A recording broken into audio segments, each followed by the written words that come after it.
Senhoras e senhores, boa noite.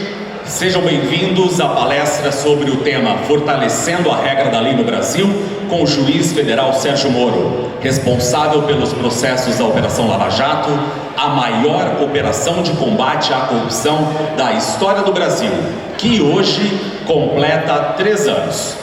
Este evento é uma realização da APAI Maringá, do Rotary Maringá Aeroporto e da ASSIM, a Associação Comercial e Empresarial de Maringá. E para darmos início ao nosso evento, teremos agora a apresentação da fanfarra da APAI de Maringá, que iniciou suas atividades no ano de 1997, com a execução de vários ritmos, tendo valores educativos e também de descontração. O objetivo da fanfarra é proporcionar o desenvolvimento cognitivo, social e o entretenimento dos educandos, visando o aprimoramento e habilidades para a música, contribuindo assim para a sua integração e inclusão no meio social. Os regentes da fanfarra são Reinaldo Gomes e José Clemente Moreira. Vamos recebê-los com uma forte salva de palmas.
Boa noite a todos.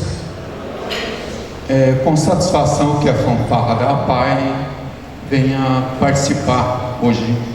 Estamos muito felizes por isso. O próximo ritmo vai ser uma valsa.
Vamos fazer mais uma apenas.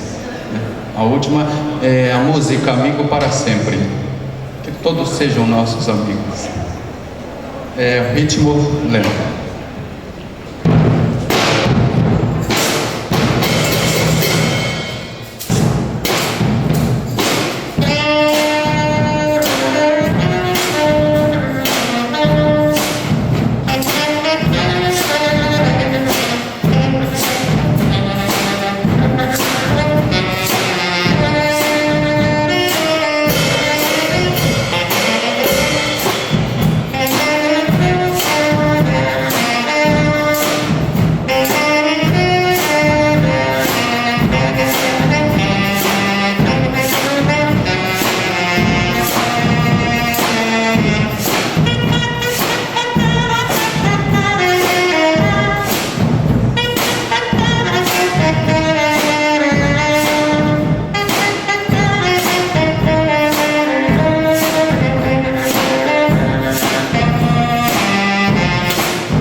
Nós agradecemos a belíssima apresentação da Fanfarra da Pai e pedimos uma forte salva de palmas para eles, pessoal.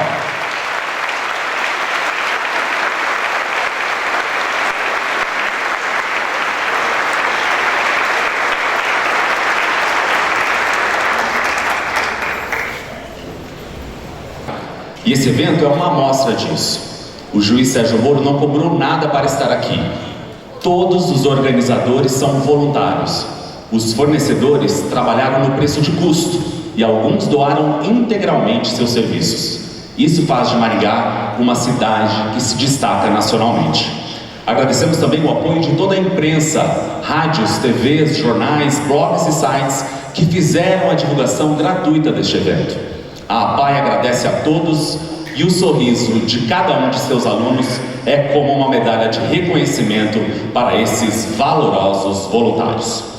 Agradecemos a honrosa presença dos autodefensores da APAI, das excelentíssimas autoridades civis, políticas, militares, eclesiásticas, líderes e a classe empresarial, membros do Poder Judiciário, entidades assistenciais e clubes de serviços de Maringá, toda a diretoria e equipe de profissionais da APAI Maringá, do Rotary Maringá Aeroporto e também da ASIM.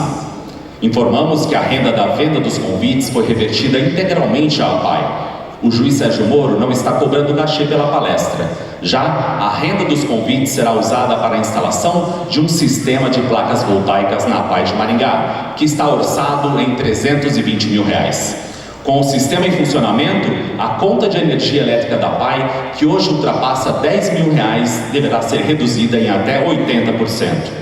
Este projeto é uma parceria entre a APAI e o Rotary Maringá Aeroporto, que já arrecadou R$48 mil no baile Noite dos Anos Dourados, ocorrido no final do ano passado, para a compra do sistema de geração de energia.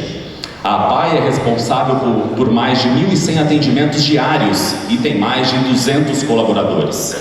Senhoras e senhores, Dando início, então, aos pronunciamentos desta noite, convidamos os autodefensores Débora Cristina Catonil e Jefferson Gomes Jesus. Eles são os representantes e porta-voz de todos os alunos da APAI. Eles são eleitos a cada 3 anos, mediante escolha dos alunos da instituição. Fazem parte da diretoria da escola, sendo que sua principal função é a luta pelos direitos da pessoa com deficiência. Por gentileza.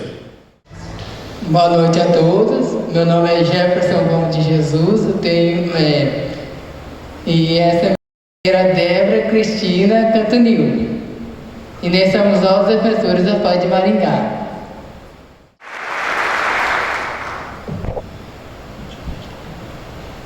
Gostaríamos de agradecer a presença de todos, em especial do juiz Sérgio Moro, em nome de todos os alunos da APAI de Maringá.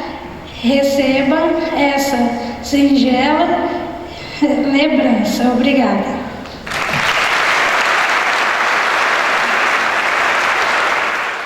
Essa lembrança que os autodefensores se referem será entregue após a palestra do juiz Sérgio Moro. Obrigado pela participação, autodefensores. Senhoras e senhores, assistiremos agora ao vídeo institucional da APAI.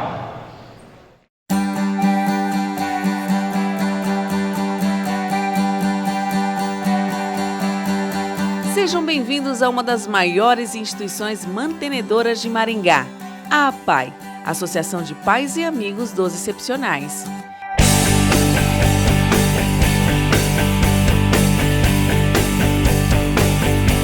E é neste lugar que encontramos crianças e adultos com deficiência intelectual ou múltipla, que mesmo com suas limitações, nos enche de alegria.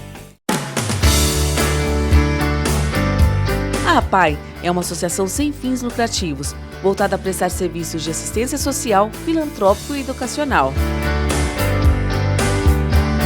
A instituição mantém 2 escolas, a Diogo Zuliani, para crianças de 0 a 15 anos, e a Reinaldo Heder Ferreira, para alunos com 15 anos em diante. As 2 escolas se consolidaram em uma mesma sede em 2016 e atualmente estão localizadas na Avenida Sinclair Sambati.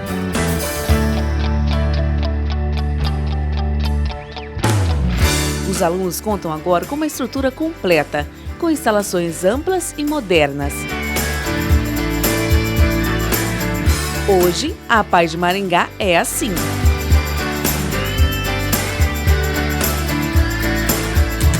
Mas antes de chegar até aqui, a instituição passou por momentos difíceis, de desafios, tristezas, alegrias, ganhos e perdas. Tudo começou no ano de 1964, com o nascimento da Escola Especial Diogo Zuliani, e foi aqui que os portadores de deficiência foram estimulados a enfrentar os seus próprios limites.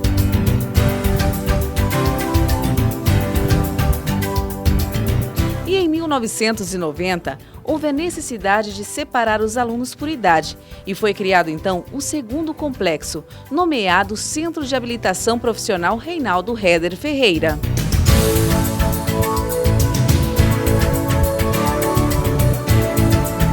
Hoje, as 2 escolas são referências no país e realizam um trabalho minucioso e de atenção especial às necessidades de desenvolvimento de todas as funções cognitivas, como a memória, a atenção, a percepção, o raciocínio, a linguagem e a coordenação motora.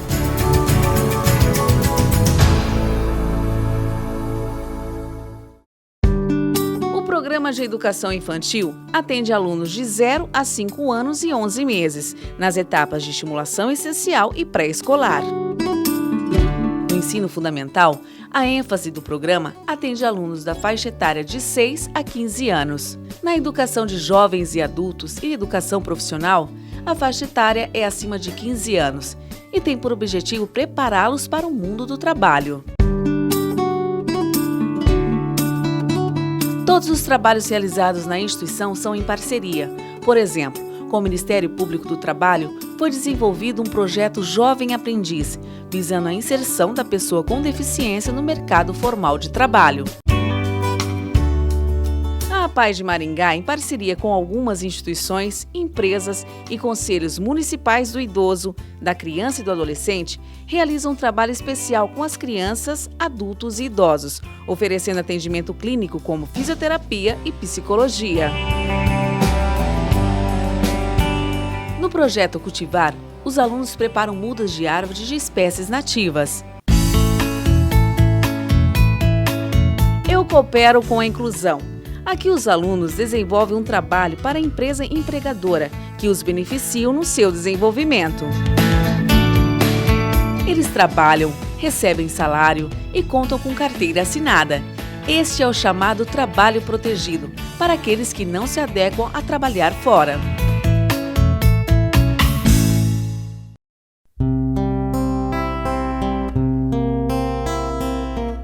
Todos os ambientes são voltados para que a pessoa com necessidades especiais se desenvolva e esteja pronta para integrar a comunidade, para ser independente e poder se inserir também no mercado de trabalho.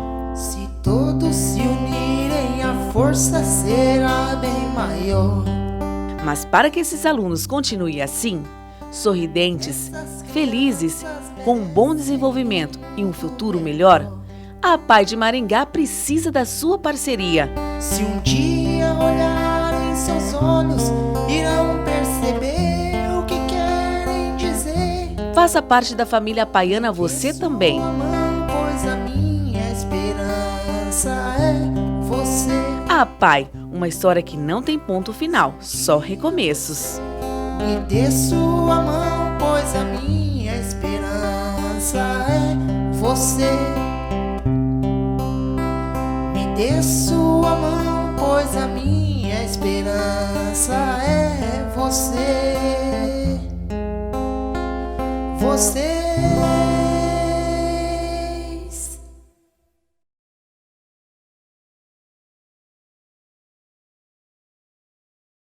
Convidamos neste momento o presidente da APAE de Maringá, o senhor Fernando Meneghetti, para a sua saudação.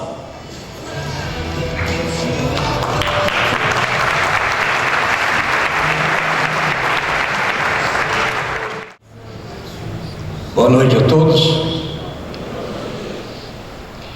Boa noite a todos. Tá certo que hoje é dia do sono, né? Mas não está dando sono, vocês vão despertar já já, não é isso? Vamos agradecer a Deus, primeiramente, por estarmos aqui hoje, porque sem Ele nada disso estaria acontecendo. Quero agradecer também a presença de todos vocês, em nome da APAE de Maringá, da sua diretoria, dos funcionários, dos técnicos, em nome da FEAPAES, Federação das APAES do Estado do Paraná, que infelizmente a presidente Neuza Soares de Sá não pôde comparecer. Temos também uma diretora Cleci, que é diretora de secretária, que está presente. Então ela está representando a Federação Estadual da APAE. Em nome da Federação Nacional das APAES, a presidente também não pôde comparecer, e aqui está presente o senhor José Turozzi, que é o vice-presidente. Obrigado pela presença também. Agradecer ao Rotary por essa iniciativa, por ser parceiros nossos nesse projeto de geração de energia solar, né? Ainda não conseguimos todo o recurso, mas vamos fazer outros eventos para que a gente consiga atingir nossos objetivos. Agradecer aos voluntários do Rotary Maringá Aeroporto, né? Vocês já perceberam, tem muitos aí. Agradecer ao Excelência Centro de Eventos, que, como diz o Elmer aqui no cerimonial, cobrou preço de custo, né? Colocou toda a estrutura aí à nossa disposição. Agradecer a ASSIM, né, que também, José Carlos Valença, o presidente, colocou também a estrutura da ASSIM à nossa disposição. Temos aí muitos deles voluntários trabalhando aqui, apoiando nesse momento no nosso evento. E agradecer ao Dr. Sérgio Moro, né, que através da esposa dele conseguiu um canal Eu sei que a agenda dele, nós todos sabemos, é uma agenda bastante apertada, mas como a esposa dele, a doutora Rosângela, é a procuradora da Federação Nacional dos APAES e também procuradora da Federação Estadual dos APAES, nós pedimos para que ela fizesse o convite. Já isso foi o ano passado e ele se organizou lá e está aqui hoje. Então, muito obrigado, doutor Sérgio, que está vindo de graça. Ele é apaiano, a família toda é apaiana, a gente sabe disso. Agradecer também a Rosângela, que dispensa comentário. Rosângela, estamos juntos lá na federação. A mãe do doutor Sérgio, a senhora Odete, que está presente. O irmão dele, o César, obrigado também, que veio para assistir a palestra. E agradecer a todos os presentes, agradecer a todos os parceiros. A PAI não tem como nominar todos aqui, sem vocês, sem a contribuição e ajuda de vocês, a gente não conseguiria proporcionar uma qualidade de serviço que a gente presta para os nossos alunos. Então, muito obrigado. E eu quero encerrar dizendo o seguinte, que o amor, a amizade e a solidariedade nunca caem de moda. Boa noite. Obrigado, senhor Fernando, pela participação e convido agora o presidente do Rotary Maringá Aeroporto, senhor Evandro Castro Melo, para a sua saudação. Evandro Castro. Bom, boa noite a todos. Primeiro eu gosto de agradecer ao Elmer, que fez propaganda de graça no meu escritório, porque é Castro Melo. Melo é meu sócio, ele se confundiu. Mas tá difícil agradecer aqui agora, depois que o Fernando falou tudo isso. Eu acho que eu queria ter sido o primeiro, viu, Fernando? Você matou o meu discurso. Bom, eu gostaria primeiramente de agradecer o Dr. Sérgio Moro por ter aceitado o nosso convite e ter acreditado e abraçado nossa causa. Gostaria de agradecer também a sua esposa Rosângela, doutora Rosângela Wolf Moro, por ter transformado em realidade esse acontecimento tão importante em nossa comunidade. Gostaria de agradecer aos companheiros rotarianos que tanto se empenharam e dedicaram horas de suas vidas para que tudo se realizasse da melhor forma. Gostaria também de agradecer a Sim, que não mediu esforços para que nosso evento se tornasse o sucesso que estamos vendo hoje. Também não poderia deixar de esquecer de agradecer a todos os apaianos, ao qual se inclui o Sérgio Moro e a Rosângela, e todos da APAE de Maringá, que também trabalham em benefício das nossas crianças, que hoje atendemos mais de 1.100 crianças de 3 meses a 83 anos na APAE de Maringá. Fico feliz pela realização desse evento, por esse projeto que o Rotary abraçou juntamente com a APAE e assim sendo parceira desse evento para a instalação do sistema de placas fotovoltaicas na APAE. Esse projeto a gente cravou como objetivo na nossa gestão do Rotary, ela se inicia em julho de 2016 e se encerra agora em junho de 2017. E nesse período a gente cravou um objetivo de estar trazendo renda para a APAE. E nada melhor trazendo renda do que economizando. Estaremos fazendo um trabalho com resultado ecologicamente viável e também estaremos trazendo uma forma de reduzir os custos da APAE. Como o Fernando sempre me fala, a gente toma sopa de garfo, né, Fernando? Então a gente tenta dar maior viabilidade econômica para essas entidades que tanto precisam. Digo que, além desse sistema de placa fotovoltaica, nós também estamos viabilizando um outro projeto que também são uma somatória de recursos, em que vamos instalar 2 salas sensoriais na PAI, que aumenta a sensibilidade das crianças que têm um comprometimento maior, e também vamos doar uma van. Então, totalizando esses projetos, nós acreditamos transformar esse dinheiro em até R$800 mil. Como isso acontece? O Rotary, ele multiplica esse dinheiro. O dinheiro que a gente arrecada, ele é multiplicado pelo Rotary Internacional. E só através disso que a gente consegue estar realizando isso. O Rotary, esse é apenas um dos projetos de muitos que o Rotary faz pelo mundo. Hoje somos a maior organização não governamental do mundo, prestando serviços à humanidade, serviços relevantes à humanidade. Então eu gostaria de agradecer a todos. Desculpa se eu esqueci de alguém aqui, é que o Fernando já falou tanta gente que eu acabei até me perdendo. Agradecer a minha esposa que me apoiou tanto, agradecer a todos vocês e dizer que hoje vocês não vieram assistir a palestra do Sérgio Moro, vocês vieram ajudar a PAI, e de brinde vocês ganharam a palestra do Dr. Sérgio Moro, não é? Então obrigado e que Deus abençoe a todos. Obrigado, senhor Evandro, pela participação, e eu convido neste momento o senhor José Carlos Valêncio, presidente da ASSIM, para a sua saudação. Boa noite, senhoras e senhores. É com grande alegria que participo deste evento. Quero agradecer enormemente ao juiz Sérgio Moro por aceitar o convite e ministrar essa palestra nessa noite e contribuir, logicamente, com a PAI. A PAI é uma entidade séria que realiza mais de 1000 atendimentos diários e que conta com dezenas de valorosos voluntários. Agradeço também ao juiz Sérgio Moro por estar conduzindo de forma tão exemplar os processos da Operação Lava Jato, ajudando a mostrar que é preciso fazer política e negócios de forma lícita, e que os que praticam corrupção deve ser paga pelos seus maus atos.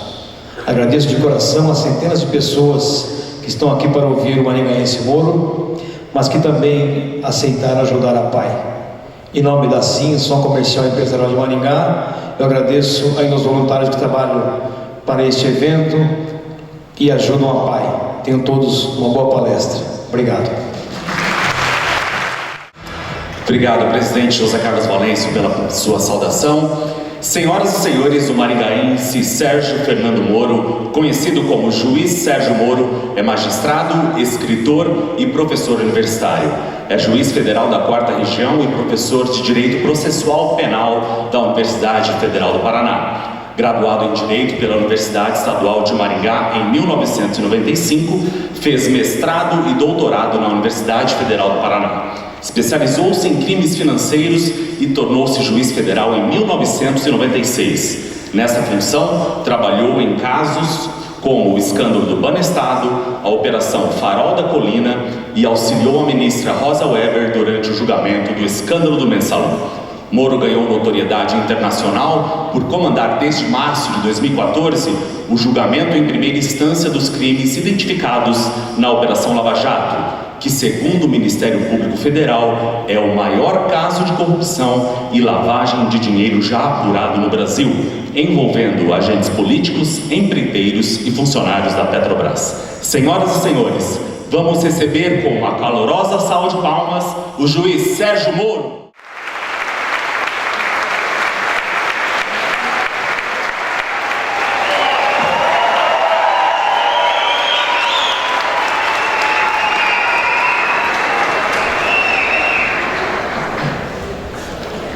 Boa noite a todos. Antes de começar a minha exposição, gostaria de dizer que é um prazer estar aqui em Maringá com meus compatriotas. Também sou natural aqui de Maringá. É um momento importante então para mim. Eu gostaria de agradecer rapidamente aqui as instituições que me fizeram o convite, as pessoas do senhor José Carlos Valêncio, da ASSIM, do senhor Evandro Castro, do Rotary Maringá Aeroporto, do senhor Fernando Meneghetti, da PAI Maringá, e também a portadora do convite, que foi a minha esposa, a advogada Rosângela, Wolf Moro, que também é advogada circunstancialmente da Federação Nacional dos Apais.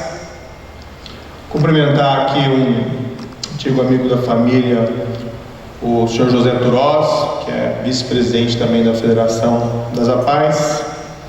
Gostaria de externar meu público elogio à belíssima fanfarra que nós ouvimos e também cumprimentar os altos defensores das Apais, o senhor Jefferson e a senhora Débora, que estiveram aqui presentes. E gostaria de dar um efusivo cumprimento a todos os demais presentes, senhoras e senhores, especialmente pela contribuição relevante que os senhores e senhoras prestaram por estar aqui nesse evento. Como foi bem dito aqui, em realidade, o propósito principal desse evento é a de doação de valores para a APAI Maringá, para essas pessoas com deficiência, mais vulneráveis. E eu sempre entendi que quando nós ajudamos essas pessoas que mais precisam, nós, além de fazermos um bem a elas, nós de certa maneira ajudamos a nós mesmos. Então, parabéns a todos aqueles que se dispuseram a prestar esse auxílio financeiro. Certamente esses valores serão muito bem empregados. Circunstancialmente, hoje, inclusive, essa chamada Operação Lava Jato faz 3 anos. Ela é uma investigação que, em realidade, havia iniciado antes, mas a parte ostensiva dela realmente começou no dia 17 de março de 2014. A minha intenção nessa exposição é falar um pouquinho sobre essa operação e, a partir dela, retirar algumas reflexões sobre o tema da exposição, que é o de reforçar a regra da lei no Brasil. Uma das ideias centrais do regime democrático é que, acima de todos, se encontra a lei. Não importa o quão alto você esteja, sempre a lei estará acima. E a própria ideia da democracia depende não só da observância dessa regra, mas também que as pessoas acreditem na existência dessas regras, porque todas as pessoas devem ser tratadas como livres e iguais perante a lei, seja quando a lei beneficia, seja quando a lei sanciona. E sempre se teve uma certa percepção no Brasil que a lei não era exatamente para todos. Aos amigos os favores, aos inimigos muitas vezes a lei. Não obstante, essa democracia brasileira, ela vem continuamente reforçando essa ideia, e essa é uma conquista do povo brasileiro, de que a lei deve e pode valer para todos. É dessa perspectiva que eu encaro, que eu penso esse trabalho que não só eu, mas várias das instituições no âmbito da justiça criminal, como a polícia, como o Ministério Público, como órgãos auxiliares, como outras instâncias do próprio Poder Judiciário, vem desenvolvendo no âmbito dessa Operação Lava Jato. Nós assistimos durante muito tempo recorrentes escândalos criminais, em relação aos quais nós não víamos, pelo menos como regra, que encontrassem uma resposta institucional adequada aqui no Brasil. Então, e sem querer voltar muito no passado, nós lembramos os escândalos da época do ex-presidente Collor, nós lembramos os escândalos da época, vários que foram conhecidos, os escândalos dos anões do orçamento, os escândalos das sanguessugas, máfias que eram descobertas dentro do aparelho estatal, e o cidadão acabava ficando desconfiado, com grande descrédito em relação às nossas instituições, porque, em que pese a gravidade desses fatos, em que pese a gravidade desses escândalos criminais, não se tinha uma resposta institucional adequada. Talvez as coisas tenham começado a mudar por meio de um julgamento importante do Supremo Tribunal Federal, que todos conhecem, que é aquela chamada Ação Penal 470, conhecida vulgarmente como Mensalão. Em 2012, aquele julgamento que literalmente ganhou a atenção de todo o país, o Supremo Tribunal Federal, de uma forma relativamente inédita, rompeu, pelo menos nos processos que envolviam pessoas, autoridades ou políticos com o chamado foro privilegiado, rompeu com uma tradição de impunidade e pela primeira vez condenou pessoas que ocupavam elevadas posições dentro da administração pública, políticos conhecidos e ainda empresários envolvidos em escândalos de corrupção e de lavagem de dinheiro. Não que antes não houvessem alguns casos em que isso também havia essa resposta institucional tivesse sido alcançada, especialmente fora do âmbito do povo privilegiado. Mas aquela decisão do Supremo foi realisticamente uma clara quebra com uma tradição de impunidade. 2 anos aproximadamente depois, veio a assim chamada Operação Lava Jato. Eu vou falar um pouquinho sobre ela. Evidentemente não há condições de ser aqui exaustivo, porque são muitos os fatos, mas gostaria de fazer uma descrição e depois dessas descrições extrair aquelas reflexões. Mas gostaria de fazer uma ressalva. Essa Operação Lava Jato, ela na verdade, ela é composta por vários casos criminais e não um caso criminal único. O Ministério Público, diante do gigantismo dos fatos revelados na Operação Lava Jato, optou por formular acusações penais separadas contra os envolvidos no caso criminal. Então não se trata de uma única ação penal, mas de várias. Eu não tenho muito bem em detalhes essas estatísticas, mas foram cerca de 50 ações penais propostas no âmbito dessa Operação Lava Jato até o momento. Parte dela já foi julgada e parte dela ainda é composta por casos pendentes. Como juiz, eu não posso falar nada sobre casos pendentes. Então, as afirmações e as reflexões que eu faço adiante, isso é muito importante, eu destaco que se referem exclusivamente aos casos já julgados, certo? Pois bem, no início, esse caso criminal, como em geral qualquer caso criminal, era um caso, não vou dizer pequeno, mas ele não tinha a dimensão que tem hoje. A Polícia Federal investigava 4 pessoas que ela acreditava que eram profissionais da lavagem de dinheiro, mas principalmente relacionados a operações no âmbito do mercado negro de câmbio.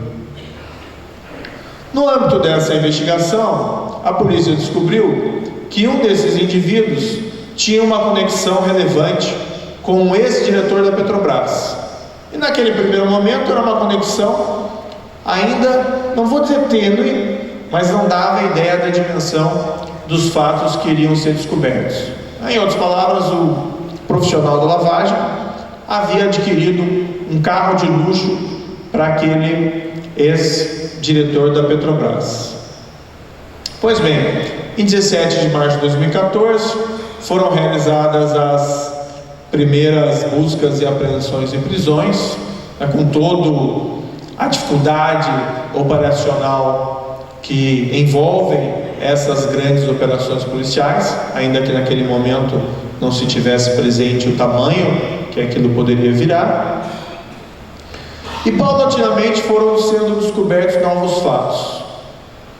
Então, por exemplo, a Polícia Federal descobriu que aquele indivíduo com conexões com o ex-diretor da Petrobras, ele controlava uma série de contas bancárias em nome de empresas de fachada. E a polícia, examinando os extratos bancários dessas contas, constatou que entre os depositantes se encontravam as principais empresas brasileiras na área da construção industrial. Era só pegar o ranking das maiores construtoras brasileiras e comparar com de empresas depositantes nas contas que eram utilizadas por aquele lavador profissional, e havia quase como uma coincidência. E a pergunta natural, faça-se aqui o adendo, que eram depósitos milionários, ou seja, empresas construtoras depositavam milhões de reais naquelas contas. E a pergunta natural era: por que uma empreiteira gigante, o que ela fazia realizando depósitos milionários em contas de empresas de fachada? Também através de interceptação telemática, a interceptação de correspondência eletrônica, os e-mails, foram encontradas algumas planilhas enviadas àquele indivíduo que era um profissional de lavagem, planilhas de pagamentos que sugeriam que parte daqueles pagamentos tinham por origem recursos auferidos em obras da Petrobras, especificamente naquele caso, obras relacionadas à refinaria do Nordeste Abreu e Lima. Por outro lado, numa outra linha de investigação, e isso já alguns dezenas de dias adiante, alguns meses adiante, a Polícia Federal e o Ministério Público Federal, graças à cooperação das autoridades públicas da Suíça, descobriram que aquele ex-diretor da Petrobras mantinha contas na Suíça em nome de offshores, contas secretas com saldos de milhões de dólares que não haviam sido nem declarados no Brasil, nem eram consistentes com os vencimentos daquele ex-diretor da Petrobras. Pois bem, reunindo todas essas provas, um lavador profissional com conexões com o ex-diretor da Petrobras, a prova de que as empresas construtoras, que também vinham a ser fornecedoras da Petrobras, realizavam depósitos milionários em contas de empresas de fachada daquele lavador profissional, mas aquelas planilhas que foram alcançadas e mais as contas milionárias na Suíça, se tinha um bom caso criminal. Circunstancialmente, esses dois indivíduos haviam sido presos.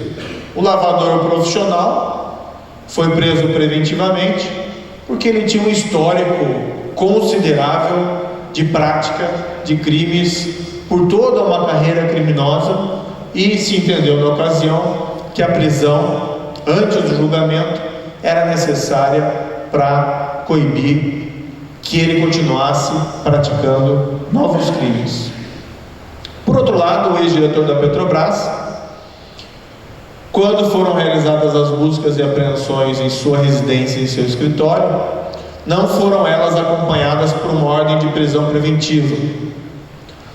Ocorre que, por uma falha operacional, a Polícia Federal não conseguiu realizar as buscas concomitantemente à residência do ex-diretor e ao escritório do ex-diretor. A polícia foi primeiro na residência e, quando foi ao escritório realizar a busca, foi surpreendida pela informação do porteiro do edifício que, naquela mesma data, familiares do ex-diretor haviam comparecido no edifício, se deslocado até o apartamento, até o andar onde tinha o escritório, e de lá haviam retirado diversos volumes, sacolas, malas com conteúdo que evidentemente o porteiro não tinha conhecimento. Se tinha ali uma situação clara em que, enquanto o ex-diretor da Petrobras sofria a busca em sua residência, conseguiu ele comunicar o fato aos seus familiares, que se deslocaram até o escritório para a retirada de provas que seriam encontradas pela polícia. Por conta dessa situação, que é uma clara situação de ocultação de provas, a pedido da polícia e do Ministério Público, eu também acabei ordenando a prisão preventiva desse ex-diretor da Petrobras. Já na segunda metade de 2014, esses dois indivíduos, confrontados com uma avalanche de provas de condutas criminais que eles haviam praticados, presentes a eles uma situação processual difícil, decorrente em parte das prisões preventivas, resolveram eles, na segunda metade de 2014, colaborar com a justiça. E o que eles revelaram foi extremamente assustador. Com as suas revelações, a investigação realmente ganhou um salto enorme, e aquilo que era para ser uma investigação limitada a atos de corrupção de um ex-diretor da Petrobras e a lavagem decorrente, ganhou uma dimensão que não se antevia no início. O que eles disseram basicamente? Que em todo o grande contrato da Petrobras com as principais empresas construtoras brasileiras e também principais fornecedoras da Petrobras, havia o pagamento de uma taxa de propina de 1 a 2%. Mas a descrição não foi apenas isso. Disseram eles que metade desses valores ficava com aquilo que eles chamavam da casa, que eram os agentes da Petrobras, e ainda a remuneração do intermediário desse pagamento, por exemplo, o lavador profissional. Enquanto que a outra metade daquela propina era direcionada a agentes políticos que sustentavam os diretores nas suas respectivas posições junto à Petrobras, ou para financiamento criminoso de campanhas eleitorais. Ou seja, a propina nos contratos da Petrobras era dividida entre agentes da Petrobras e agentes políticos. 1 a 2% parece um percentual não tão significativo, mas o fato é que na Petrobras tudo é superlativo, e os contratos em questão eram contratos normalmente da casa de centenas de milhões de reais, ou centenas de milhões de dólares, ou até mesmo contratos que ultrapassavam a casa do bilhão de reais ou do bilhão de dólares. Então os valores eram imensos. E o que mais eles disseram foi que o diretor em questão não era a única ovelha negra na família Petrobras. Haviam outros diretores, outros agentes da Petrobras envolvidos na mesma prática criminosa. Desde então, foram colhidas muitas provas de diversas fontes, novos rastreamentos financeiros de propina, seja no Brasil, seja no exterior. Novas pessoas, várias outras pessoas se dispuseram a colaborar com a justiça, mas o que nós temos, o que foi revelado nesse caso, considerando os processos já julgados, nos permite afirmar que foi identificado um quadro de corrupção sistêmica no âmbito dos contratos públicos da Petrobras. O que é a corrupção sistêmica? A corrupção, como um ato isolado no tempo e espaço, acontece em todo lugar do mundo, seja nos países mais avançados, seja nos países menos avançados, seja nos países com fama de menos corruptos, seja nos países com fama de mais corruptos. Mas a corrupção como um sistema, a corrupção como, e aqui eu me sirvo da palavra de algumas testemunhas, como a regra do jogo, não é algo assim tão comum. E os processos já julgados nos permitem identificar um quadro de corrupção sistêmica nos contratos da Petrobras. Ilustrativamente, a própria tabela de percentuais fixos de propinas. Ouvi diversos acusados, ouvi diversas testemunhas, vários deles também, eles próprios envolvidos em crimes, mas que por acordo de colaboração resolveram confessar suas faltas, e o que se dizia é que existiam esses percentuais fixos, 1 a 2%. Ou seja, era pré-estabelecido que se você faz um contrato na Petrobras, pelo menos com determinadas empresas, estava subentendido que havia necessidade do pagamento de propina em taxas percentuais fixas. Certamente havia algum espaço de negociação, mas essa própria existência de uma tabela fixa já é um indicativo de que aquilo era uma regra comum e não uma exceção, o pagamento de propina em contratos da Petrobras. Até o momento, nós temos 4 ex-diretores da Petrobras condenados criminalmente. Todos eles serviram ou servem termos de prisão. 2 deles, por terem decidido colaborar com as investigações, culminaram por cumprir períodos de prisão, mas atualmente cumprem já prisão domiciliar, enquanto outros 2 permanecem, tendo sido condenados criminalmente, presos, já cumprindo os seus termos de prisão. Em relação a esses 4 indivíduos, todos eles, sem exceção, em relação a todos eles, foram identificadas contas secretas mantidas no exterior com saldos milionários de dólares, euros ou francos suíços, seja em países como Suíça, seja em países como Mônaco, seja em países outros diversos paraísos fiscais.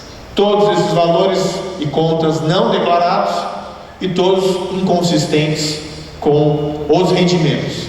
E olha aqui, diretores da Petrobras, isso eu posso dizer que eu vi vários olerites, ganham muito bem, mas mesmo assim os saldos eram inconsistentes com aqueles rendimentos. Ainda ilustrar esse quadro de corrupção sistêmica, outros agentes da Petrobras, que não diretores, também se corromperam. Um único gerente da Petrobras, após fazer o acordo de colaboração, devolveu ele sozinho 98 milhões de dólares em propinas que ele havia mantido em contas secretas no exterior. A parte dos agentes políticos, a investigação e persecução em relação a essa parte do caso, ela está em sua maior parte com o Supremo Tribunal Federal, porque esses agentes políticos, em sua grande maioria, têm o chamado foro por prerrogativa de função, ou seja, eles respondem a acusações criminais diretamente do Supremo Tribunal Federal. A primeira instância não tem jurisdição. Mas alguns desses agentes políticos perderam o seu cargo ou mandato no decorrer da investigação. Até o momento nós temos cerca de 5 agentes políticos que, por não terem o foro por prerrogativa de função, foram condenados criminalmente na chamada Operação Lava Jato, todos eles servindo termos de prisão. 2 deles já condenados, os casos chamaram sobremaneira a atenção, porque 2 deles eram indivíduos que haviam sido também condenados naquela chamada Ação Penal 470. E a evidência colhida no caso revelava que eles não só haviam recebido propinas em um outro esquema criminoso, no caso o esquema criminoso que afetou a Petrobras, mas que teriam recebido propinas, inclusive enquanto eram julgados pelo Supremo Tribunal Federal na Ação Penal 470 no ano de 2012. Ou seja, durante aquele julgamento que literalmente atraiu a atenção de toda a nação, enquanto os ministros do Supremo decidiam sobre a culpa desses indivíduos na Ação Penal 470, isso não tolheu esses indivíduos de receber propinas em um novo esquema criminoso, a revelar uma característica própria de um quadro de corrupção sistêmica, que é também ela se mostrar de caráter serial, ou seja, você não comete um único crime de corrupção, você comete vários, e os esquemas criminosos variam, e você continua recebendo propina, ainda que um esquema criminoso seja descoberto e interrompido. Um outro caso, e eu terminaria aqui no ilustrativo dos casos que ilustram esse quadro de corrupção sistêmica, foi para mim também muito perturbador. Um desses agentes políticos já condenados, que também serve termo de prisão, era um ex-senador, e esse ex-senador havia sido nomeado, enquanto senador, como vice-presidente de uma comissão parlamentar de inquérito em 2014, que havia sido constituída exatamente para investigar os crimes havidos na Petrobras. Ou seja, o Congresso Nacional, diante de toda a celeuma provocada pelos fatos revelados pelas investigações judiciais, criou uma comissão parlamentar de inquérito para apurar aqueles mesmos fatos. Essa pessoa foi nomeada vice-presidente da comissão parlamentar de inquérito, mas ao invés de realizar o seu trabalho, o que ela fez? Aproveitou a oportunidade para solicitar pagamento de propina, de vantagem indevida, aos empresários que deveriam ser submetidos àquela mesma investigação. A Petrobras, se nós voltarmos nossos relógios para 2014, nós podemos nos lembrar que durante quase todo o ano de 2014, o discurso da Petrobras é que eles não tinham nenhum problema em seus sistemas de compliance, em seus contratos. Com as provas que foram paulatinamente colhidas, a Petrobras teve, inevitavelmente, que reconhecer os fatos e reconhecer a sistemática da corrupção nos seus contratos públicos. Naquele famoso balanço de 2015, a Petrobras reconheceu perdas contábeis com corrupção, e aqui essas perdas exclusivamente relacionadas a custos de propina, não os demais impactos da corrupção, a Petrobras reconheceu prejuízos contábeis de 6 bilhões de reais. É uma estimativa, esse número pode ser maior, pode ser menor, mas vamos supor que seja metade.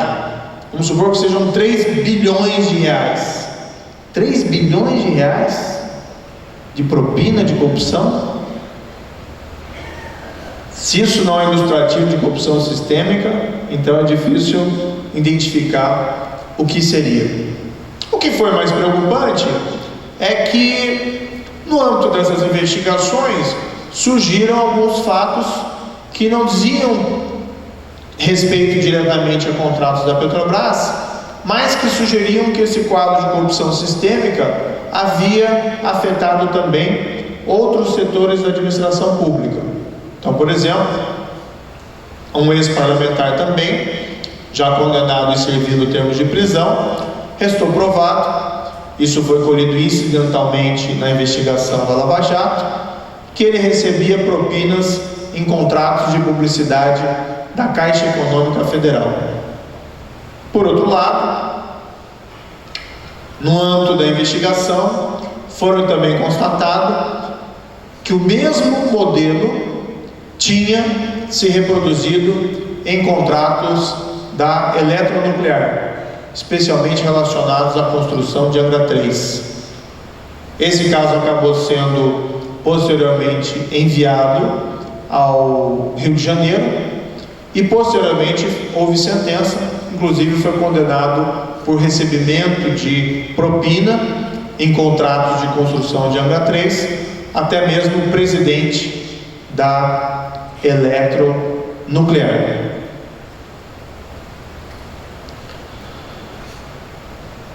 Pois bem, os custos da corrupção sistêmica, eles são gigantescos.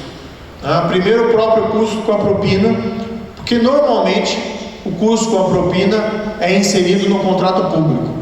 Em vários casos, envolvendo empresários que confessaram o pagamento de propina, eles admitiam que isso é normalmente incluído como custos e repassado então à entidade pública que pagava aquele contrato. Mas os custos não ficam só nisso.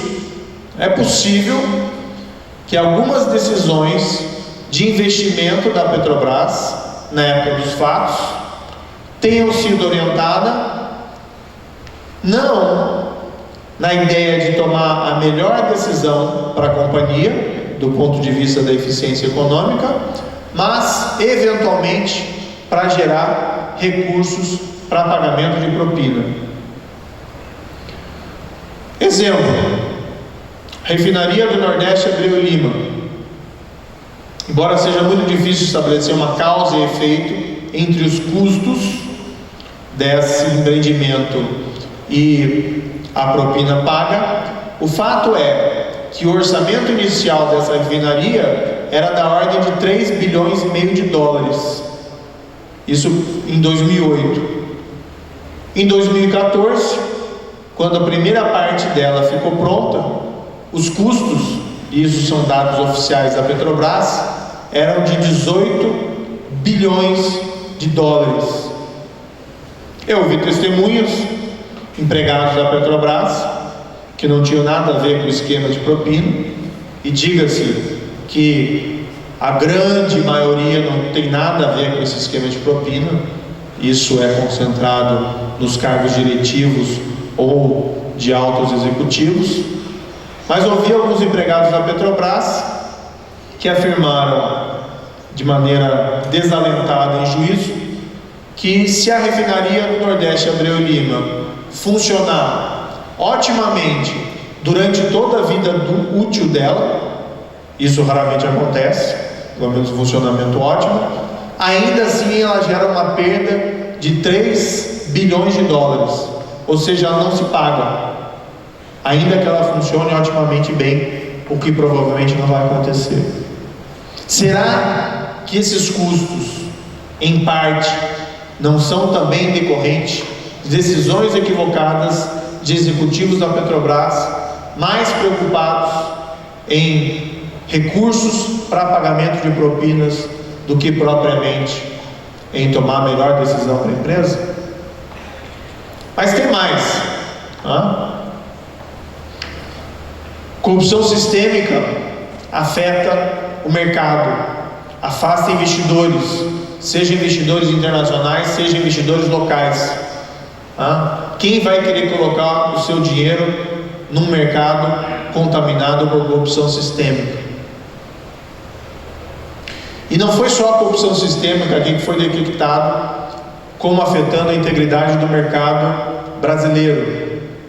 Parte relevante dos fatos que foram descobertos dizem respeito não apenas a pagamento de propinas, mas em ajustes de licitações. Considerando os casos julgados, isso foi inclusive objeto de confissão por vários empresários. Várias das principais empresas fornecedoras da Petrobras, previamente às licitações da Petrobras, reuniam-se e ajustavam entre elas quem ia ganhar cada licitação e cada contrato.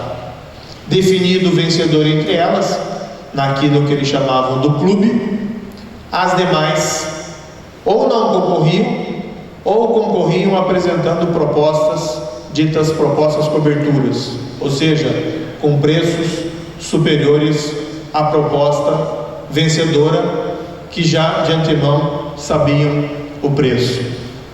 Isso possibilitava que a empresa definida como vencedora dentro do clube participasse de uma licitação sem que houvesse concorrência real, e assim ela podia impor o preço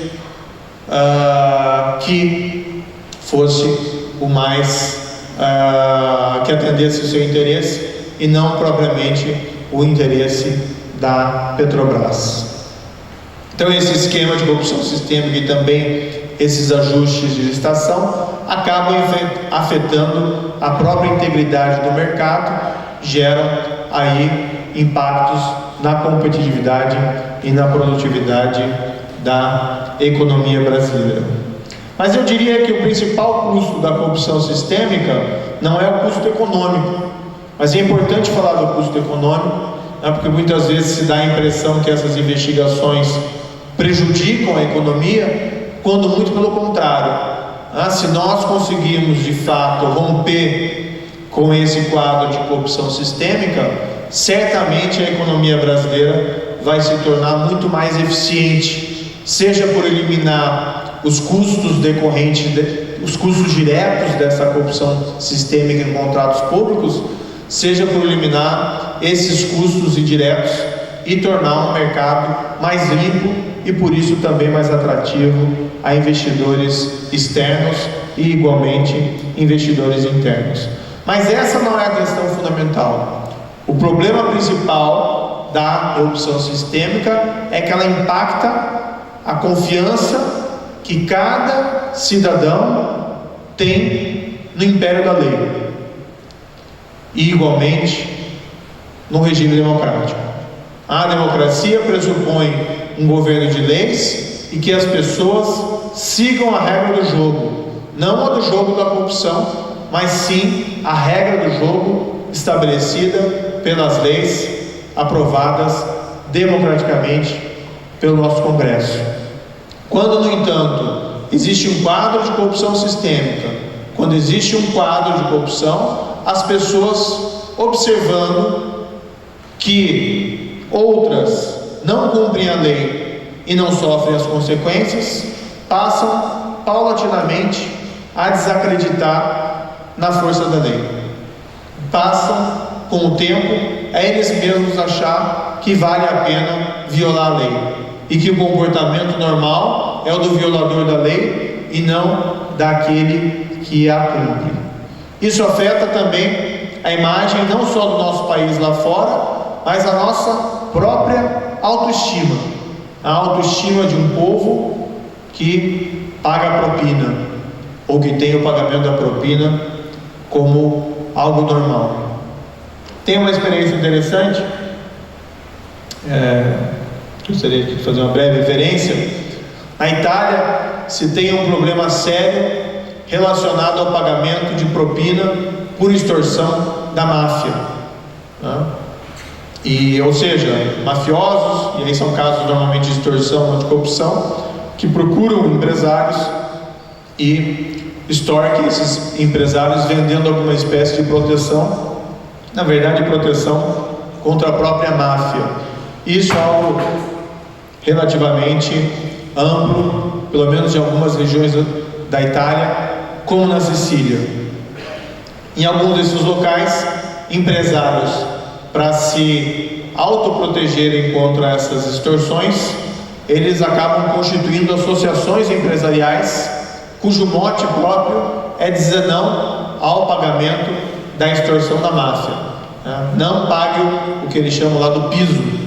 E uma dessas associações tem um lema que eu acho bem interessante, é uma associação que tem em Sicília, em Palermo, que chama Dio Piso, e eles têm um lema que um povo inteiro que paga propina, o piso, é um povo sem dignidade.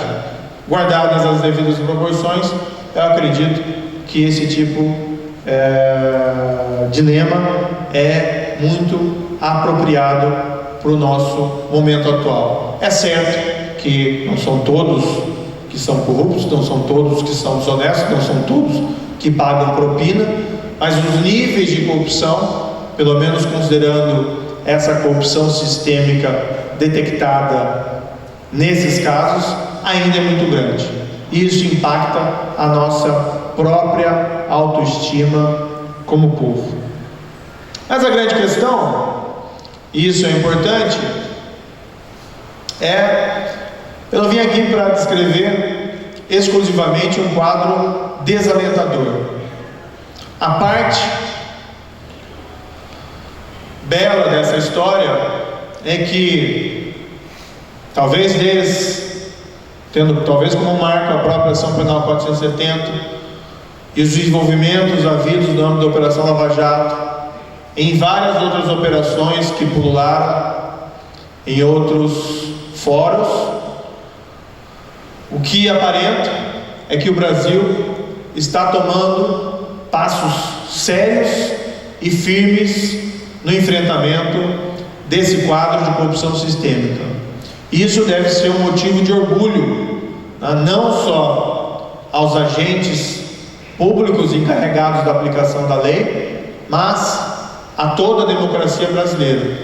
Porque isso é mais do que a ação de um juiz ou de vários juízes, de várias instâncias, de agentes policiais, membros do Ministério Público, órgãos auxiliares, mas isso é sim uma conquista da democracia brasileira.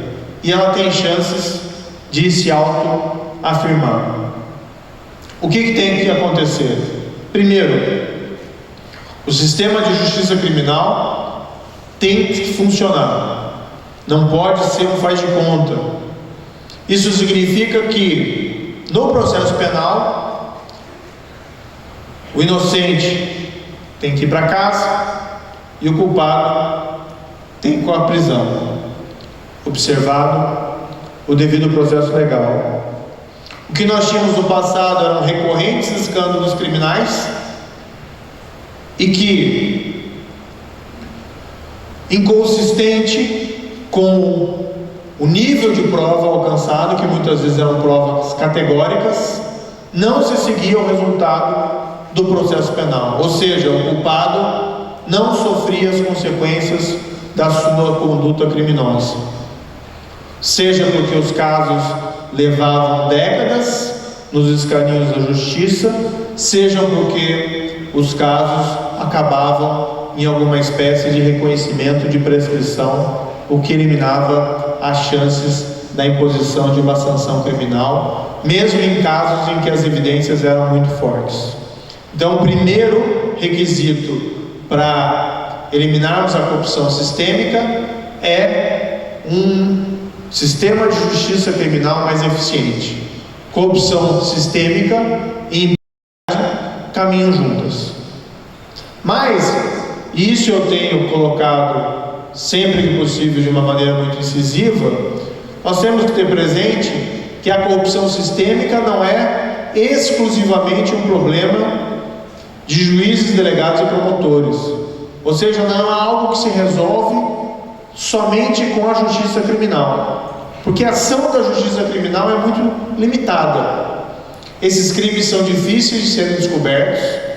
Uma vez descobertos, eles são difíceis de serem provados, pelo menos com aquele grau categórico que é necessário para uma condenação criminal. E por vezes, mesmo quando descobertos e provados, por vezes o sistema é falho por outros motivos e aquilo não resulta numa sanção criminal. É necessário enfrentar a corrupção sistêmica com outras medidas. E para tanto, o governo e o Congresso têm uma responsabilidade fundamental.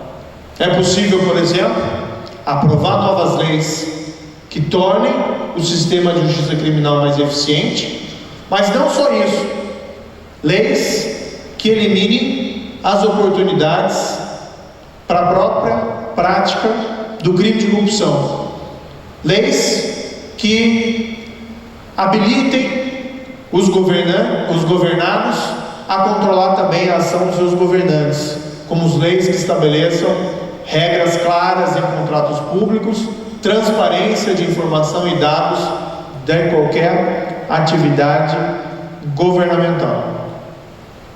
Com certo desalento, necessário reconhecer que até o momento o enfrentamento da corrupção sistêmica tem ocorrido muito mais por ação do sistema de justiça criminal do que propriamente por uma atividade do governo ou do Congresso, que ainda estão a dever uma reação compatível com o quadro de corrupção sistêmica verificada. Ao contrário, vejo com grande preocupação algumas iniciativas que estão direcionadas exatamente ao lado errado dessa equação.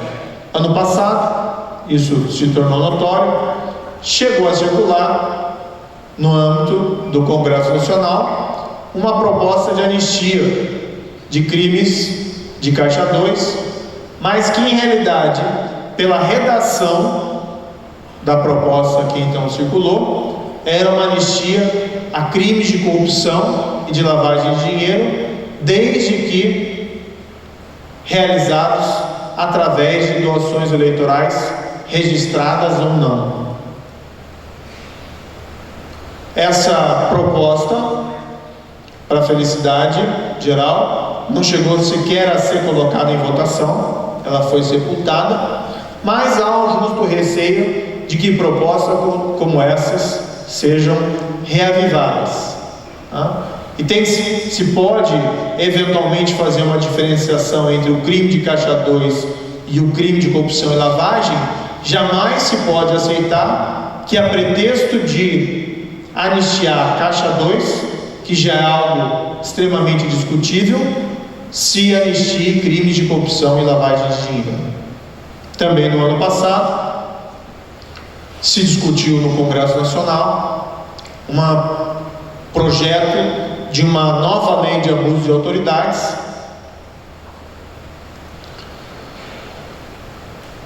e que gerava uma preocupação de que aquela lei visava em realidade, de alguma forma, prevenir a ação independente da Justiça e a ação com autonomia da Polícia e do Ministério Público na investigação desses crimes de corrupção. Para deixar muito claro, ninguém é a favor de abuso de autoridade. Qualquer autoridade pública que cometer abuso de autoridade, seja o policial, seja o promotor ou seja o juiz, devem ser responsabilizados. Agora, é diferente a punição do abuso de autoridade da punição de qualquer um desses agentes que agem no estrito cumprimento do seu dever legal. e toma eventualmente alguma ação, alguma decisão que possa eventualmente ser questionada perante as cortes de justiça e não vir a prevalecer. Nós temos uma figura que nós chamamos no campo do direito, chamado crime de hermenêutica. O crime de hermenêutica seria mais ou menos a punição de um juiz por realizar uma interpretação da lei e assim tomar uma decisão, uma interpretação que no final, nas várias instâncias da justiça, venha a não prevalecer. Isso é muito natural, porque direito não é matemática, e pessoas razoáveis podem divergir razoavelmente a respeito do correta interpretação de qualquer diploma legal. Agora, a partir do momento em que se coloca ao juiz a perspectiva dele ser punido por ele adotar uma interpretação do direito diferente de outra, com isso se tolhe a independência judicial. Com isso se sinaliza ao juiz que, se ele tomar uma decisão contra, por exemplo, interesses especiais de pessoas poderosas política ou economicamente, e se essa decisão vier por conta de algum entendimento diferente das instâncias revisoras, vir a ser reformado, que o próprio juiz fica sujeito a uma punição criminal. Isso significa, na prática, o fim da independência judicial, e o fim da independência judicial é fundamental, ou melhor, e a independência judicial é fundamental para o império da lei. Sem juízes independentes para aplicar a lei, nós não temos Estado de Direito, nós não temos o império da lei. O que nós temos é a submissão da lei a interesses especiais e poderosos. Mas, enfim, para superar o quadro de corrupção sistêmica, é necessário que o sistema de justiça criminal funcione, mas é também necessária uma ação mais incisiva por parte dos demais ramos do poder. E o setor privado tem muito a contribuir. Eu sei que esse evento foi copatrocinado pela CIM. Imagino que aqui nesse ambiente se encontram vários empresários, várias lideranças do meio comercial, e digo a todos os senhores e senhoras parabéns, porque seus negócios sobreviveram à maior recessão da história brasileira. Aqueles que conseguiram fazer os seus negócios prosperar, ou não apenas prosperar, mas apenas sobreviver durante esse período, devem ser admirados. São motivos aí de vários elogios. Mas o setor privado não deve apenas sobreviver e deve apenas prosperar. O setor produtivo deve lutar por um ambiente limpo para os seus negócios. E, para tanto, o setor privado tem muito a contribuir no enfrentamento da corrupção sistêmica. Afinal, a corrupção envolve quem paga e quem recebe, e ambos são igualmente culpados.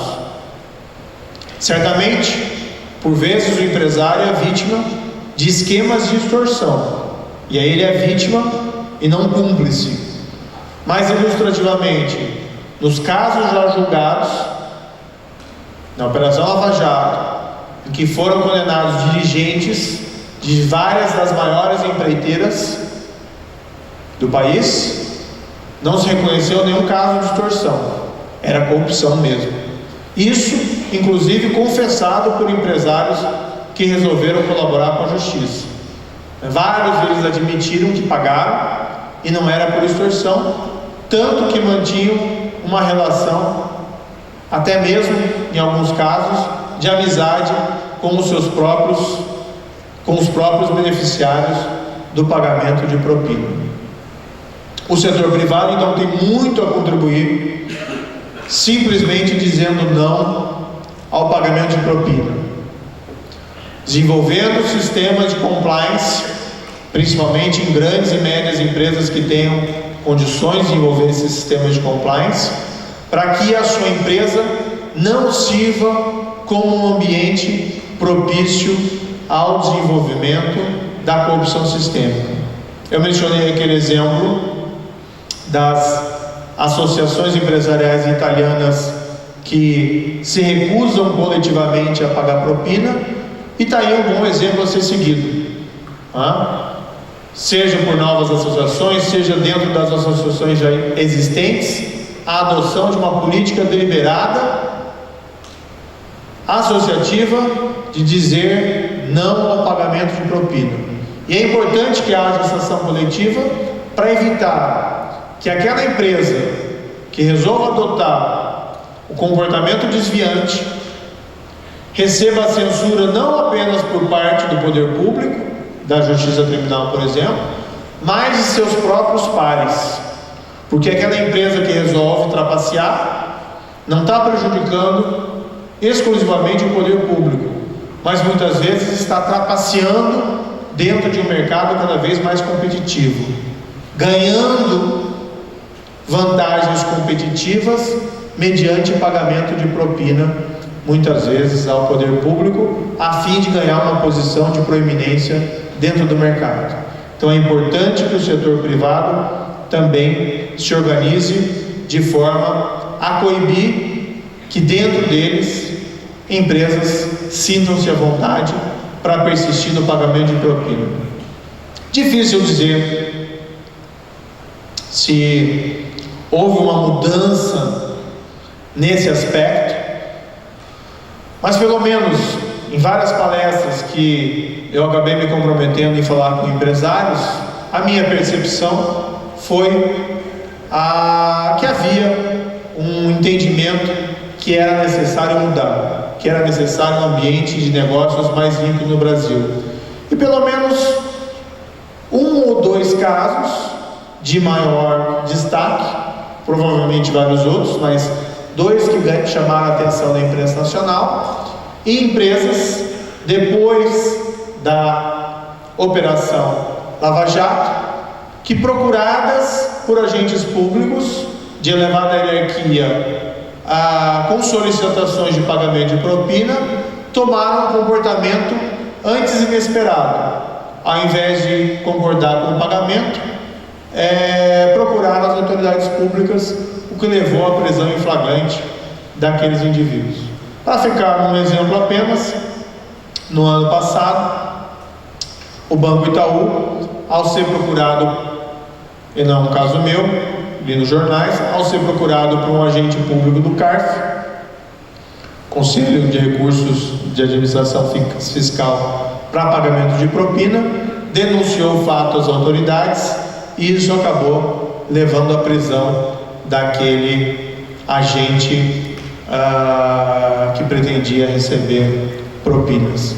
Não esqueçam, nunca se esqueçam do potencial que o empresário que diz não ao pagamento de propina tem em relação ao enfrentamento da corrupção sistêmica.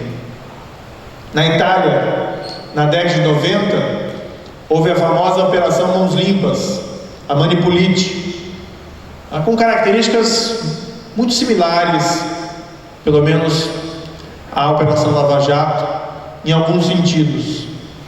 Mas a Operação Mãos Limpas iniciou em fevereiro de 1992, com a prisão de um agente público que foi denunciado por um empresário que estava sendo vítima de extorsão, procurado sucessivamente por aquele agente público para pagamento de propina.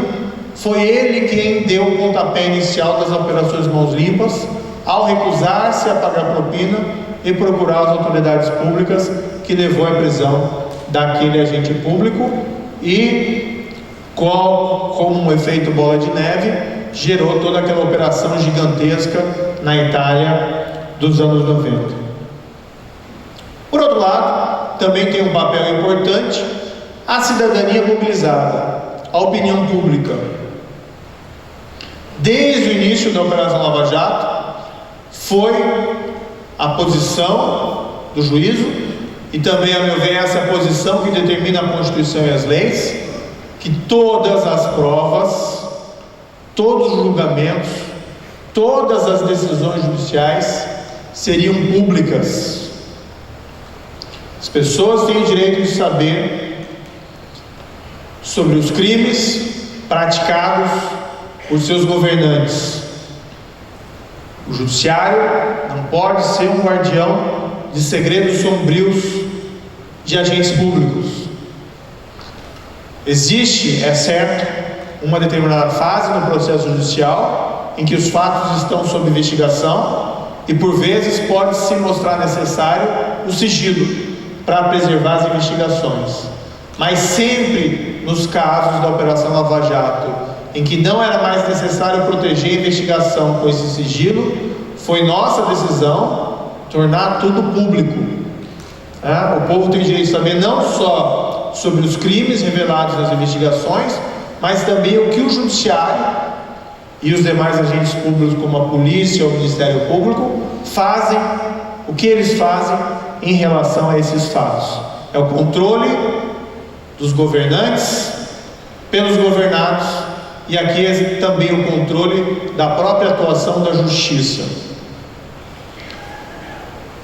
pelos cidadãos em geral. Isso foi importante porque a dimensão dos fatos que foram descobertos da Operação Lava Jato levou à formação de uma opinião pública majoritariamente ou quase que totalmente favorável às investigações e aos processos. Isso foi importante para evitar obstrução à justiça. Jamais um juiz deve julgar segundo a opinião pública. O juiz tem que decidir a culpa no processo com base nas provas que foram colhidas, do fato criminoso e da culpa do indivíduo. Ninguém pode ser condenado só porque assim a opinião pública o deseja. Precisa estar provada a responsabilidade criminal. Mas em processos envolvendo pessoas política e economicamente poderosas, a opinião pública funciona como uma proteção frente à atuação dessas mesmas pessoas contra a ação da justiça com o fim de obstruí-la. E mais, é essa opinião pública que mobiliza a cidadania para que reclame, no âmbito mais geral, ações dos seus governantes contrárias a esse quadro de corrupção sistêmica. Isso funcionou muito bem, eu posso dizer, no caso da Operação Lava Jato até o momento. Por isso que eu identifico tudo o que foi feito não como um triunfo de agentes públicos, mas como um triunfo da democracia brasileira. Afinal de contas, nós não podemos nos esquecer que milhões de brasileiros saíram às ruas nos últimos anos. As bandeiras eram diversas, como insatisfação com a economia, insatisfação com o governo anterior, mas uma bandeira comum era o repúdio à corrupção e o apoio às investigações e aos processos contra a corrupção e especialmente favoráveis à Operação Lava Jato. Daí que seja possível identificar todo o triunfo que foi obtido até o momento, não uma ação puramente individual de agentes públicos ou mesmo institucional, mas uma conquista da democracia brasileira. Mas essa é uma história inacabada. Instituições fortes e o império da lei, a lei valendo para todos, é algo que se constrói no cotidiano. Não existe, e nós temos um sentimento ruim, ou um entendimento ruim do Brasil em relação a isso, não existe alguém, uma liderança capaz, numa espécie de sebastianismo messiânico, que vai surgir e vai resolver todos os problemas do país. Assim como não existe nenhum caso criminal que, como uma solução mágica, vai eliminar a corrupção sistêmica. O que existe é uma ação que tem que ser realizada no dia a dia e tem que ser renovada no dia a dia para construir instituições mais fortes e eliminar essa cultura da corrupção entre nós. A Operação Lava Jato começou e ela certamente vai ter o seu fim. Quando? Não sei, já desisti de fazer previsões a esse respeito, mas certamente ela vai chegar em um seu momento final, e os desafios vão surgir daí no dia seguinte. Não que, também deixar isso muito claro, não que a corrupção seja o único problema brasileiro. Nós temos que nos preocupar, por exemplo, com o crescimento econômico, nós temos que nos preocupar com o emprego, com o controle de inflação, nós temos que nos preocupar em conferir às pessoas oportunidades para que elas sejam livres e possam perseguir a sua própria felicidade. Mas o fato é que a corrupção sistêmica impacta boas chances do desenvolvimento desses outros elementos. Então é necessário que nós tenhamos também o enfrentamento da corrupção como uma de nossas preocupações cotidianas. Não que ela vai resolver todos os nossos problemas, mas certamente o seu enfrentamento vai facilitar a resolução de todos desses outros problemas. Por exemplo, quando nós vamos periodicamente eleger os nossos representantes, o ideal é que nós tivéssemos preocupação exclusivamente em relação ao que eles pensam em relação a essas questões de emprego, liberdade, igualdade de oportunidades, o papel do Estado, o papel da sociedade privada, e não que nós estivéssemos preocupados com as fichas criminais correspondentes. O enfrentamento da corrupção sistêmica então propiciará também que nós tenhamos essas eleições mais limpas. Eu tenho estado aceitado pontuais convites para viagens internacionais e gostaria de partilhar um relato dessa experiência com os senhores e senhoras. Estive em países aqui da América Latina, já estive também no exterior, seja na América do Norte ou seja em países europeus, e o que me chamou a atenção em vários desses eventos para os quais eu fui convidado não foi que as pessoas de lá chegavam e criticavam o Brasil por conta desse quadro de corrupção sistêmica. Eles não chegavam e diziam que vocês são um país de corruptos, o que também não seria verdadeiro, ou que a corrupção está enfronhada em cada detalhe da vida brasileira. O que essas pessoas vinham dizer pessoalmente ou se manifestar publicamente nesses eventos era congratulações pelo fato do Brasil estar tomando passos sérios e importantes no enfrentamento desse quadro de corrupção sistêmica. Atualmente, a Operação Lava Jato culminou por descobrir que alguns desses esquemas de corrupção acabaram se reproduzindo, inclusive, em países latino-americanos, nossos vizinhos. Aí eu posso dizer com tranquilidade que vários deles têm tido interesse na nossa experiência. Então eles têm vivido esse momento histórico, e eu acho que nós temos que pensar esse momento histórico da mesma forma, não como motivo de vergonha, mas sim como motivo de orgulho, porque apesar da vergonha decorrente da revelação de todos esses fatos, de toda essa corrupção gigantesca, o fato é que nós estamos tomando passos firmes para superá-la. Não que o desafio tenha sido encerrado, não que nós não podemos sofrer retrocessos, mas isso nos deve orgulhar como povo. Brasil.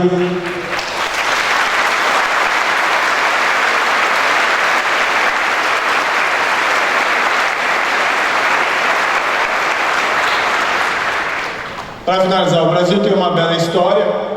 O Brasil teve desafios imensos, é um país que se fez, é um país que foi se construindo como nação, chegou a ser ameaçado até de ter movimentos separatistas internos e divisões desse país, mas foi um país que foi historicamente se afirmando, e hoje o povo brasileiro tem uma identidade própria. Claro que nós temos as nossas diferenças, e nós somos ricos dessas diferenças, mas também nós somos ricos naquilo que nos une, naquilo que nos identifica como povo brasileiro.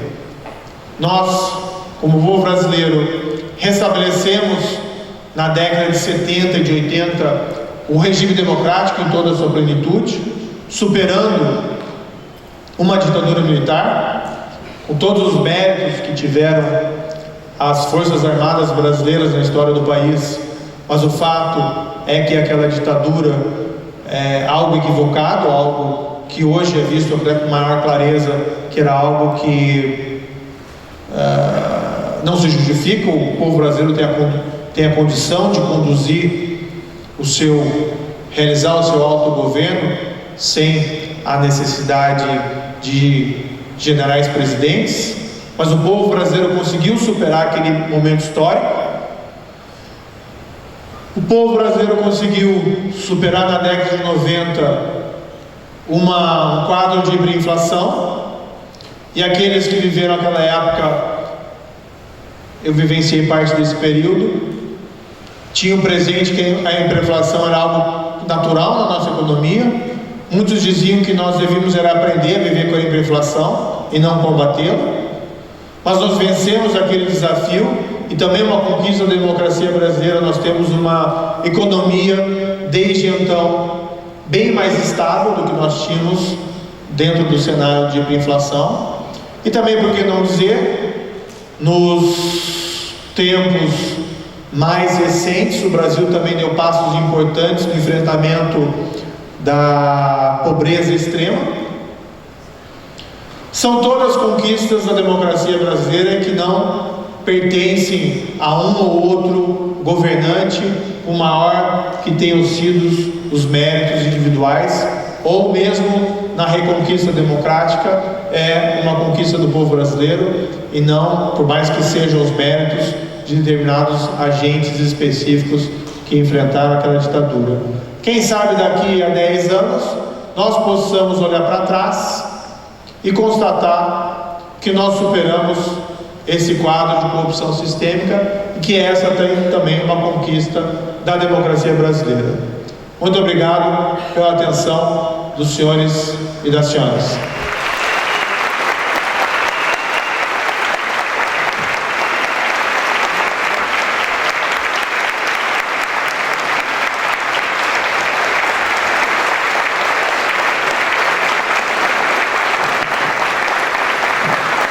Os nossos agradecimentos ao juiz Sérgio Moro pela brilhante palestra, e peço que permaneça aqui no palco, e convido agora os presidentes das entidades promotoras deste evento para rapidamente virem ao palco homenagear o juiz Sérgio Moro. Por gentileza.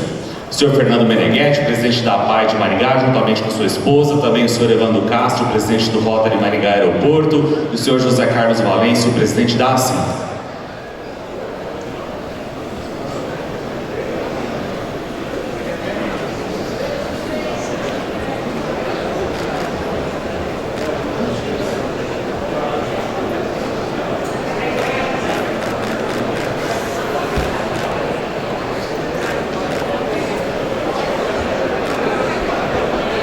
Nós convidamos também a esposa do juiz Sérgio Moro, a senhora Rosângela Wolff Moro, para vir ao palco, também receberá a homenagem. Por gentileza, a senhora Rosângela.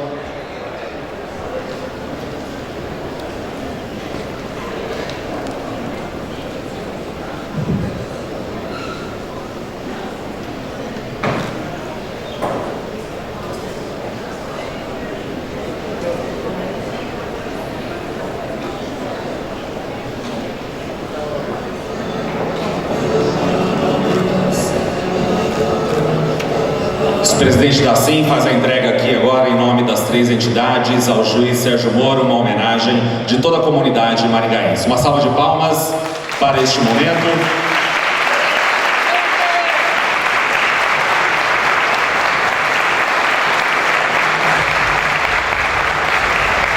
E agora o senhor Evandro Castro, presidente do Rotary Maringá Aeroporto, entregará a comenda Safira do Rotary Internacional ao juiz Sérgio Moro, e a sua esposa Bianca entregará a comenda Paul Harris à senhora Rosângela Wolf Moro, esposa do juiz Sérgio Moro.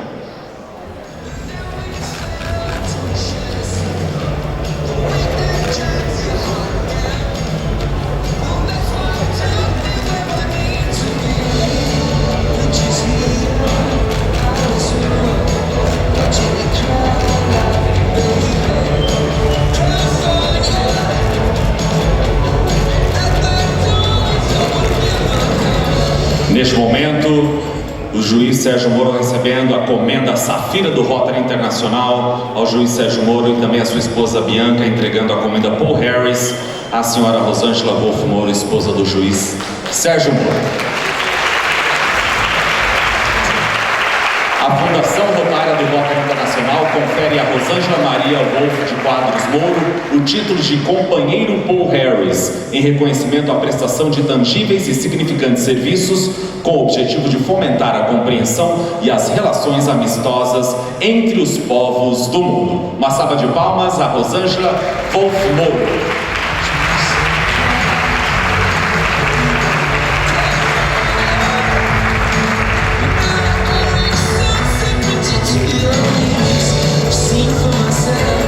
E agora eu convido a aluna da APAI, representando aqui toda a comunidade apiana, juntamente com o senhor Fernando Meneghetti, presidente da APAI de Maringá, e a sua esposa, fazendo uma homenagem da APAI ao senhor Sérgio Moro.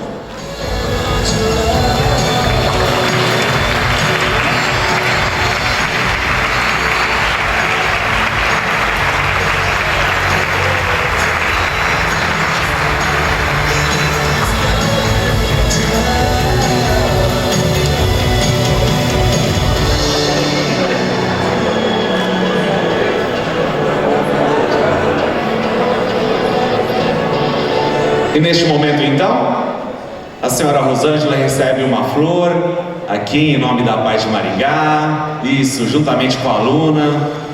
Que linda homenagem. Uma salva de palmas aí, a senhora Rosângela, parabéns.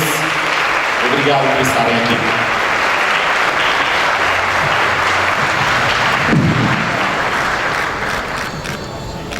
Vamos ouvir então as últimas palavras do juiz Sérgio Moro, que pediu a palavra à gente.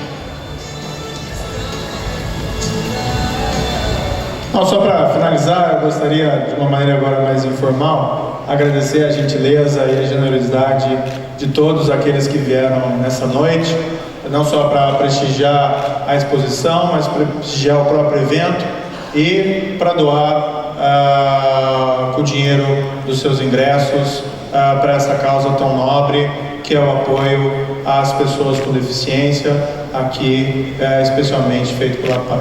E uma última palavra aqui, eu gostaria só de agradecer aqui também alguns familiares meus presentes aqui, a minha mãe, que já foi mencionada, ao meu irmão, a minha cunhada, a minha querida sobrinha.